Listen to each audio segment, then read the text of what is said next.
ध्यान से देखेंगे। आज हम लोग जो है कक्षा 11 का पहला लेसन पढ़ने जा रहे हैं। पहले लेसन में हम लोग ये ध्यान से देखें, पहले लेसन का नाम क्या है। तो सामान्य परिचय जो हम 9वीं 10वीं एक में पढ़ के आए हैं, या इसके पहले भी हम बातें इसके बारे में, विज्ञान के बारे में की है। और रासायनिक संयोग के जो नियम है कक्षा 9वीं में भी हम लोग इसका अध्ययन किए हैं। कुछ नियमों का अध्ययन हम जो इसमें और करेंगे। तो ध्यान से देखें, सामान्य परिचय एवं रासायनिक संयोग के नियमों, ये आपका लेसन है और रसायन विज्ञान का हम अध्ययन करेंगे। उसमें थोड़ा सा देखें, पहले तो विज्ञान किसको कहते हैं। जैसे आपकी जो किताब है उसमें दिया है विज्ञान क्या होता है। तो ध्यान से देखें, विज्ञान का मतलब होता है किसी पदार्थ अथवा प्रक्रिया का क्रमबद्ध, किसी पदार्थ अथवा प्रक्रिया का क्रमबद्ध, सुव्यवस्थित, सुसंगठित अध्ययन जो होता है वह विज्ञान कहलाता है। किसी पदार्थ अथवा प्रक्रिया का क्रमबद्ध, सुव्यवस्थित, सुसंगठित अध्ययन जो होता है विज्ञान कहलाता है। विज्ञान एक बहुत बड़ी प्रक्रिया है। विज्ञान में बहुत सारे विज्ञान आते हैं, जिनमें से यानी इस विज्ञान को सरल, यानी अध्ययन को सरल बनाने के लिए हम इसको जो है कई भागों में बांट देते हैं। वे जो है नीचे लिखे गए हैं। रसायन विज्ञान आपका है, भू विज्ञान है, खगोल विज्ञान है, वनस्पति विज्ञान है, जंतु विज्ञान और भौतिक विज्ञान है। ये जो है 6 शाखाएं, और भी शाखाएं इसकी हो सकती हैं। ये जो है कुछ शाखाओं को हमने यहाँ पर इंगित किया है, लिखा है, आप इनको देख लें। ये रसायन विज्ञान है जिसका हमें अध्ययन करना है। भू विज्ञान है, खगोल विज्ञान है, वनस्पति विज्ञान और जंतु विज्ञान और भौतिक विज्ञान है। ये विज्ञान की शाखाएं हैं। उनमें से हमें रसायन विज्ञान यानी केमिस्ट्री का अध्ययन करना है। रसायन विज्ञान क्या है? विज्ञान की वह शाखा जिसके अंतर्गत पदार्थ के गुणों, संरचना, संघटन तथा उनके बीच होने वाली क्रियाओं का जहां पर हम अध्ययन करते हैं उसी को हम क्या कहते हैं? रसायन विज्ञान। यानी विज्ञान, रसायन विज्ञान विज्ञान की वह शाखा है जिसके अंतर्गत हम पदार्थों के गुणों, संरचना सूत्रों, संघटन और उनमें होने वाली जो अनेक क्रियाएं हैं, उन क्रियाओं का जहां पर हम अध्ययन करेंगे या करते हैं उसको हम क्या कहते हैं? रसायन विज्ञान कहते हैं। रसायन विज्ञान की जो अंग्रेजी होती है केमिस्ट्री होती है। मीनिंग आपको यहाँ पर हम लिखे हैं, मीनिंग कई बार हमने यहाँ पर देखी। यहाँ पर पहले लेसन, ये जो आपका जो विषय है उसी में लिखा है CHEMISTRY, केमिस्ट्री। इस शब्द की उत्पत्ति जो है कहां से हुई है? तो मिस्र देश, जिसका ये देखें केमिस्ट्री शब्द की जो उत्पत्ति है वह जो मिस्र देश के प्राचीन नाम कीमिया से हुई है। जो मिस्र देश आज कहा जाता है उस का जो प्राचीन नाम था कीमिया था, और वहां की मिट्टी का रंग काला होने के कारण वहां की जो कला थी उच्च शिखर पर पहुंची हुई थी। तो यह माना जाता है कि रसायन विज्ञान का जो उद्भव हुआ है वह मिस्र देश से ही हुआ है। अब थोड़ा सा देखेंगे, रॉबर्ट्स बॉयल ने रसायन विज्ञान को एक पृथक शाखा के रूप में जो है विभाजित किया, तथा बर्जीलियस ने जो है महत्वपूर्ण खोजों एवं सिद्धांतों में योगदान दिया है। जो बर्जीलियस नामक वैज्ञानिक है जिन्होंने जैव शक्ति सिद्धांत दिया था, जब हम लोग कक्षा 10वीं में पढ़ रहे थे तो बर्जीलियस का जैव शक्ति सिद्धांत का अध्ययन किया था। तो उन्होंने जो सिद्धांत दिया और जो खोजों में महत्वपूर्ण योगदान दिया उसके कारण हम इनको क्या कहते हैं, रसायन विज्ञान का पितामह। इनको हम रसायन विज्ञान का पितामह कहते हैं, इनको बर्जीलियस को। तथा रसायन विज्ञान में अपने योगदान के कारण लेवेसियो को जो है आधुनिक रसायन विज्ञान का जनक कहा जाता। लेकिन रसायन विज्ञान का अध्ययन करना बहुत ही कठिन था। ये बहुत बड़ी प्रक्रिया है, बहुत बड़ा कार्य है। इस कार्य को जो छोटा करने के लिए, अर्थात इसको सुविधाजनक बनाने के लिए, इसको रसायन विज्ञान को यानी रसायन विज्ञान के अध्ययन को सरल बनाने के लिए रसायन विज्ञान को कई भागों में बांट दिया गया है। उनमें से आपका एक भाग है कार्बनिक रसायन, दूसरा है अकार्बनिक रसायन, तीसरा है भौतिक रसायन, चौथा है जैव रसायन और पांचवा है औद्योगिक रसायन। कृषि रसायन, औषधीय रसायन और विश्लेषिक रसायन, ये जो रसायन विज्ञान के कुछ भाग हैं। रसायन विज्ञान का हमारे जीवन में क्या महत्व है, इस पर हम थोड़ा सा चर्चा करेंगे। रसायन विज्ञान का हमारे जीवन में महत्व क्या है, तो इसको आप जानें। वर्तमान समय में रसायन विज्ञान का हमारे जीवन में बहुत ही बड़ा महत्व है, यानी अधिक महत्व है। अर्थात अगर हमारा जो जीवन है सुखमय अगर होना चाहे, यानी सुखमय बना है, तो वह रसायन विज्ञान की ही देन है। अर्थात हमारे सभी पहलू जो है रसायन विज्ञान से जुड़े होते हैं। जैसे में आपका है कृषि के क्षेत्र में अगर बात करें, तो कृषि के क्षेत्र में जैसे हम फसल उगाते हैं, तो फसल उगाने से लेकर के उद्योग के क्षेत्र में, औषधि के क्षेत्र में, नए पदार्थों को बनाने में और प्रदूषण नियंत्रण में और परिवहन के क्षेत्र में भी इसका महत्वपूर्ण योगदान है। जैसे कृषि के क्षेत्र में अगर बात करें, तो कृषि के क्षेत्र में रसायन विज्ञान का क्या महत्व है, तो रसायन विज्ञान के ही द्वारा हमें अनेक प्रकार के उर्वरक उपलब्ध हो पाते हैं, अनेक प्रकार के कीटनाशक दवाइयां उपलब्ध हो पाती हैं, अनेक प्रकार के जो है बीजों का जो शोध किया जा सकता है, यानी शोध करने की दवाओं का निर्माण किया जा सकता है। जैसे फफूंदनाशी है, पीड़कनाशी है, कीटनाशी है, इन सभी का जो है निर्धारण या संश्लेषण रसायन विज्ञान के अंतर्गत ही किया जाता है। अब उद्योग के क्षेत्र में जैसे सीमेंट का निर्माण करना है, चमड़ा का निर्माण करना है, रंजक बनाने हैं, कागज बनाना है, पेट्रोलियम बनाना है, पोटेशियम नहीं पेट्रोलियम, कांच, साबुन, अपमार्जक, पेंट, वार्निश इत्यादि का निर्माण यदि करना है, तो उसमें रसायन विज्ञान का विशेष योगदान होगा। औषधि के बारे में अगर हम बात करें, तो अनेक प्रकार की जो औषधियां हैं, जो जैसे ज्वरनाशक है या कैंसर का उपचार करना है या एड्स का उपचार करना है, तो इन सभी रोगों का उपचार जो रासायनिक दवाइयों के द्वारा ही किया जा सकता है।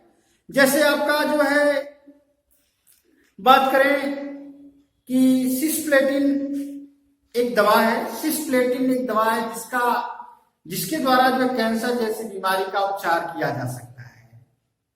जैसे कोबाल्ट 60 के द्वारा भी हम जो है कैंसर जैसी घातक बीमारियों का उपचार करते हैं।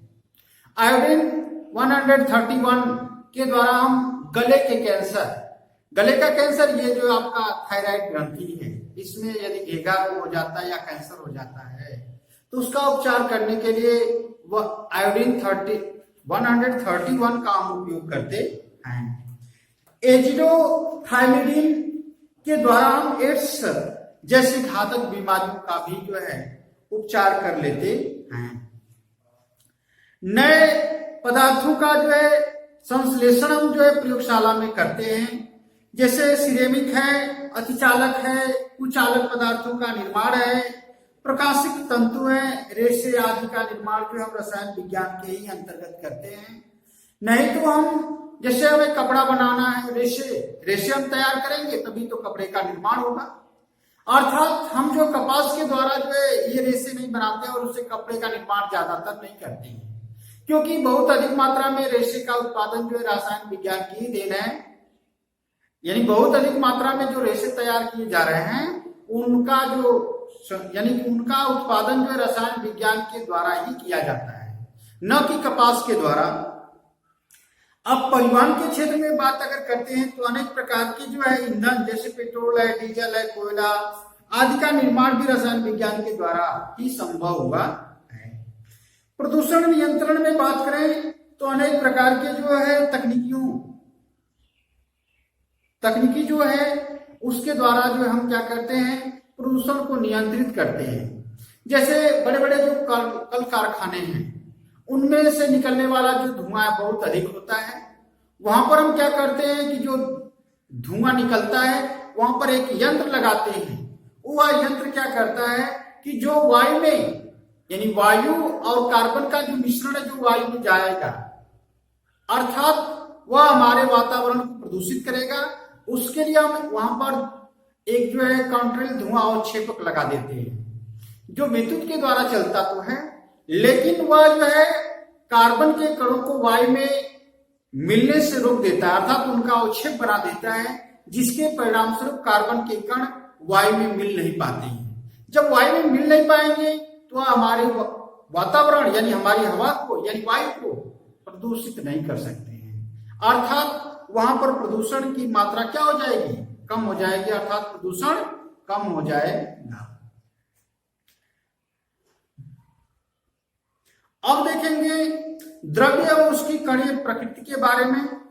तो देखिए कणाद नामक वैज्ञानिक थे, ऋषि थे, उन्होंने बताया कि परमाणु यानी कि जो कण हैं वह बहुत सूक्ष्म व्यवस्था है और इनका जो है इनकी बातों को बहुत सारे लोगों ने माना भी है, लेकिन ये ध्यान रहे कि आज यानी कि पूर्व समय में यानी बहुत समय पहले प्रयोगशाला की व्यवस्था न होने के कारण इनकी बातों को जो है अमान्य कर दिया गया, अर्थात इनकी बातों पर ध्यान नहीं दिया गया।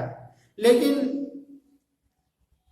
दार्शनिक एक थे जिनका नाम ल्यूक्रिक्स ने जो है बताया कि परमाणु बहुत छोटे कण होते हैं और सभी जो हमारी जो है ये संरचना है, जो भी पदार्थ हैं उनमें एक कणीय व्यवस्था होती है।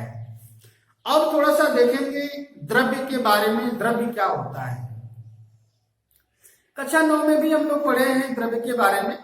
जैसे द्रव्य की बात अगर करें तो वे पदार्थ जो स्थान घेरते हैं जिनमें भार होता है, जिनका हम अपनी ज्ञानेंद्रिय के द्वारा, हमारे शरीर में 5 ज्ञानेंद्रियां हैं, उसमें से आपका जो है त्वचा है, जीभ है, आंख है, नाक है और कान है। ये 5 जो है हमारे शरीर में ज्ञानेंद्रियां हैं, इनके द्वारा जिनका हम अनुभव कर सकते हैं वे ही द्रव्य कहलाते हैं। अब थोड़ा सा देखेंगे कि द्रव्य की जो अवस्थाएं हैं वे 3 होती हैं। द्रव्य की कुल कितनी अवस्थाएं हैं? 3 हैं। उनके बारे में हम आपको बता दें कि द्रव्य की कितनी अवस्थाएं होती हैं। तो ध्यान से देखेंगे द्रव्य की 3 अवस्थाएं हैं, ठोस, द्रव और क्या है, gas. Solid, liquid and gas state होते हैं द्रव्य के। तो ये देखेंगे कि द्रव्य को 2 भागों में डिवाइड किया गया, एक भौतिक वर्गीकरण है और एक रासायनिक वर्गीकरण है।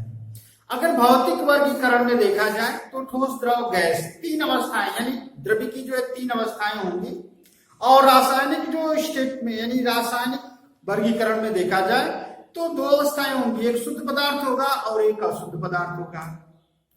यहां पर हम लिख देते हैं द्रव्य, और ये जो है भौतिक वर्गीकरण और यहां पर है आपका रासायनिक वर्गीकरण। ये आपका भौतिक वर्गीकरण है और ये क्या है, रासायनिक वर्गीकरण। द्रव्य को जो है भौतिक वर्गीकरण में 3 भागों में बांटा जाता है। एक है ठोस अवस्था यानी सॉलिड स्टेट है, दूसरा है द्रव अवस्था, द्रव अवस्था यानी लिक्विड स्टेट है, और तीसरा है गैस अवस्था या आप कह सकते हैं गैस स्टेट। रसायन के द्वारा इनका वर्गीकरण किया जाता है। एक शुद्ध पदार्थ, एक होता है शुद्ध पदार्थ,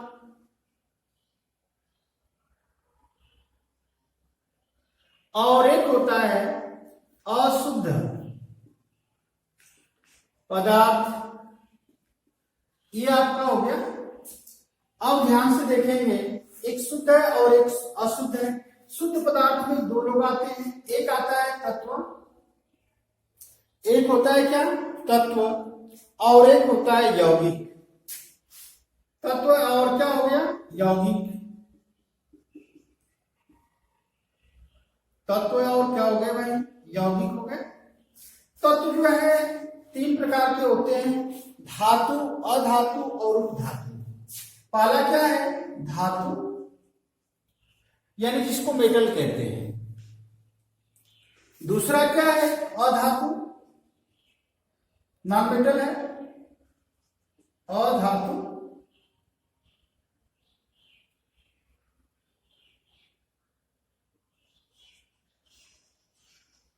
और तीसरा है उपधातु। और यौगिक जो है 2 प्रकार के होते हैं। यौगिक जो है 2 प्रकार के होते हैं, एक कार्बनिक है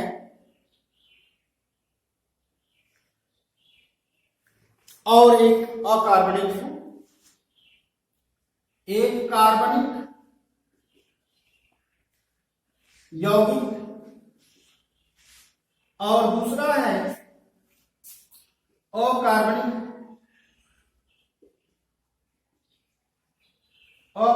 यौगिक।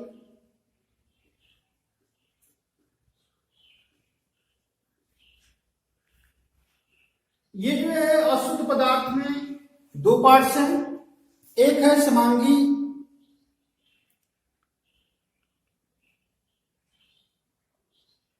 अशुद्ध पदार्थ के बगल में हम मिश्रण भी लिख सकते हैं। एक होता है समांगी मिश्रण, ये है, और दूसरा है विषमांगी मिश्रण। ये जो समांगी और विषमांगी मिश्रण है, थोड़ा सा आप ध्यान से देखेंगे। हम आपको एक बार और अवगत करा दें। आपको बताने जा रहे हैं कि हमने द्रव्य के बारे में बताया है कि द्रव्य क्या होता है। द्रव्य के बारे में आप ध्यान से देखें, यानी कि पदार्थ, यानी वे पदार्थ जो स्थान घेरते हैं, जिनमें भार होता है और जिनका हम अपनी ज्ञानेंद्रियों के द्वारा अनुभव कर सकते हैं, द्रव्य कहलाते हैं। द्रव्य का 2 भागों में वर्गीकरण किया जाता है। एक भौतिक वर्गीकरण है और एक रासायनिक वर्गीकरण है। भौतिक वर्गीकरण में हम देखेंगे कि द्रव्य की स्टेट यानी कि जो अवस्थाएं हैं उनका हम अध्ययन करते हैं। भौतिक वर्गीकरण में आप जब करेंगे द्रव्य का वर्गीकरण, तो ये आपका होगा ठोस अवस्था, द्रव अवस्था और क्या है, गैस अवस्था। ये वर्गीकरण यहीं पर समाप्त हो जाएगा। लेकिन जो रासायनिक वर्गीकरण है, इसमें 2 पार्ट होते हैं। एक जो शुद्ध पदार्थ है और एक मिश्रण या अशुद्ध पदार्थ आप कहें।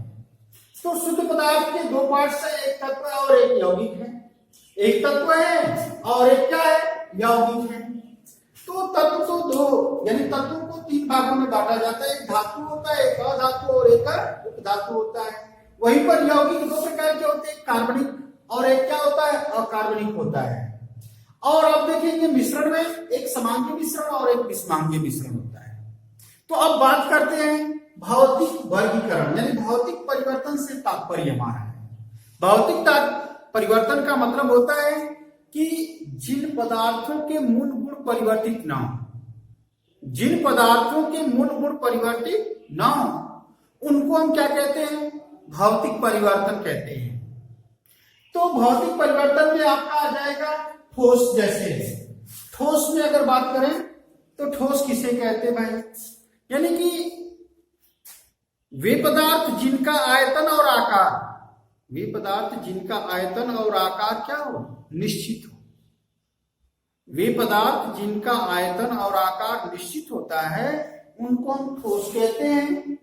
और वे पदार्थ जिनका आयतन तो निश्चित हो परंतु आकार अनिश्चित हो तो उसको हम क्या कहेंगे? द्रवावस्था कहेंगे।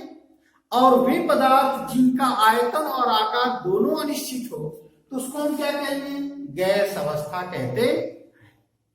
ये तो रहा आपका भौतिक वर्गीकरण। रासायनिक वर्गीकरण का मतलब क्या है? तो ध्यान से देखिए, रासायनिक वर्गीकरण का मतलब यानी रासायनिक परिवर्तन से मतलब यह है कि पदार्थों के मूल गुण ही क्या होते हैं? परिवर्तित हो जाते हैं।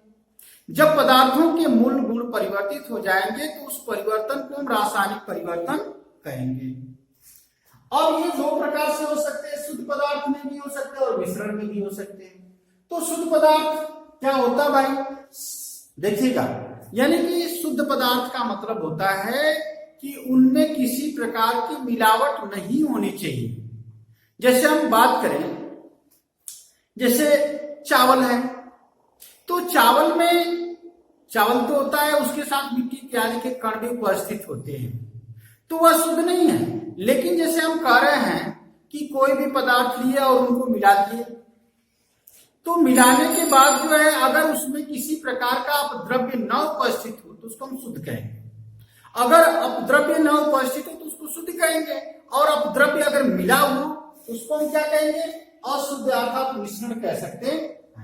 शुद्ध पदार्थों में आता है तत्व, यानी समान प्रकार के परमाणु से मिलकर बनने वाला जो पदार्थ है तत्व कहलाता है। समान प्रकार के परमाणु से बनने वाला, समान प्रकार के परमाणु से बनने वाला जो आपका पदार्थ है क्या कहलाता है? तत्व कहलाता है। और एक है यौगिक। यौगिक क्या होते भाई? यानी दो या दो से अधिक पदार्थों को मिलाने से बना जो मिश्रण है वह क्या कहलाएगा? यौगिक कहलाएगा। क्या कहलाएगा? यौगिक। वह यौगिक कार्बनिक भी हो सकता है, अकार्बनिक, यानी दो या दो से अधिक पदार्थों को एक निश्चित अनुपात में मिलाने से जो मिश्रण तैयार होगा। या आप कहें कि समांगी मिश्रण को, ये बात आपको स्पष्ट है, समांगी मिश्रण को हम क्या कहते हैं? यौगिक कहते हैं। वे कैसे हो सकते हैं? कार्बनिक भी हो सकते हैं, यानी कि कार्बन के द्वारा जो बनते हैं उनको कार्बनिक, और कार्बन के अतिरिक्त किसी भी तत्व या पदार्थ से बनते हैं तो उनको हम क्या कहते हैं? अकार्बनिक कहते हैं। तत्व तीन प्रकार के हैं, एक धातु, अधातु और उपधातु। धातु का मतलब होता है वे तत्व जो अपनी बाह्य कक्षा से इलेक्ट्रॉनों का त्याग करके धन आयन बनाने की प्रबल प्रवृत्ति रखते हैं, धातु कहलाते हैं। धातुओं के बारे में आप कक्षा 10 में भी पढ़े हैं। धातु में जैसे Na पर प्लस है, इसका मतलब है कि सोडियम धातु है। फेरस पर Fe पर 2+ भी है तो ये क्या है? फेरस धातु है। वहीं पर अधातु की बात करें तो वे तत्व जो अपनी बाह्य कक्षा में एक या एक से अधिक इलेक्ट्रॉन ग्रहण करके ऋण आयन बनाने की प्रबल प्रवृत्ति रखते हैं वे अधातु कहलाते। जैसे अगर ऑक्सीजन की बात करें, O पर 2- है, Cl पर माइनस है, तो ये क्या हो गए? अधातु के उदाहरण। अगर उपधातु की बात करें तो वे तत्व जो धातु और अधातु दोनों के गुण प्रदर्शित करते हैं, यानी जो धातु और अधातु के दोनों के गुण प्रदर्शित करते हैं उनको हम क्या कहते हैं? उपधातु कहते हैं। इस वीडियो में हम लोग जो है यही तक अध्ययन करेंगे और आगे का लेसन अब जो स्टार्ट हो गया है, आप जो अपनी किताब ले ले और आराम से पढ़े घर पर। धन्यवाद।